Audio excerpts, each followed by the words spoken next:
لە دۆزینەوە نوێیەکاندا زاناکان شتێکی سەیریان لە جیهانی هەنگدا دۆزیوەتەوە. ئەویش ئەوەیە کە هەنگ مێشکێکی بچووکی هەیە، بەڵام فێری شتانێک دەبێت کە لە سەروی تواناکانی مێشکەوەیەتی. هەنگ دروستکراوێکی ئاسایی نییە، هەر لەبەر ئەوەشە خودای گەورە سوورەتێکی تەواوی بەناوە کردووە بە ناوی سوورەتی ئەلنەحل.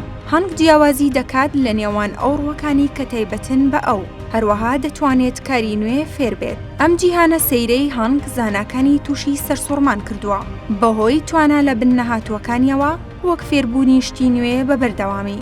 زاناکان دەڵێن کە هەنگ ڕوخساری مرۆڤیش جیا دەکاتەوە و دەیناسێتەوە و هێزێکی زۆر گرنگ پیشان دەدات لە جیاکردنەوەی ڕوخساری مرۆڤەکاندا. لە کاتێکدا مرۆڤ زۆرجار شێوەی کەسەکانی لە یاد نامێنێت، بەڵام هەنگ هەرگیز لە یادی ناکات. زاناکان دەڵێن کە مێشکی هەنگ بە 20,000 جار لە مێشکی مرۆڤ چووکترە، لەگەڵ ئەمەشدا بەکاری وا هەڵدەستێت کە زۆر کات لە سەروی توانایی مرۆڤەوەیە. هەنگ لە کاتی فڕیندا چاوەکانی بە ڕێگەیەکی ناوازە کار دەکەن کە بە هیچ شێوەیەک لەگەڵ مێشکە بچووکەی ناگونجێت. لە کاتێکدا بە خێرایەکی زۆر دەفڕێت و دەتوانێت گوڵەکان جیا بکاتەوە و بربەستەکانیش دەناسێتەوە و باشترین ڕێگاش دەگرێتە بەر.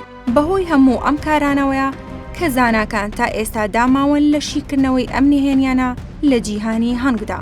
هەنگ زیاد لە 20,000 جۆری جیاوازی هەیە، جگە لە بەرەمهێنانی هەنگوین کە سەرچاوەیەکی خۆراکی بەسوودە و چارەسەری نەخۆشی زۆرە. هەنگەکان لە سروشدا خزمەتێک پێشکەش دەکەن هاوتا و هاوشێوەی نییە کە بەرپرسن لە پەڕاندنی لە سایە 80 ڕووەکە گوڵدارەکان و لە سایە 75 درەختە بەردارەکان و سەوزەکان.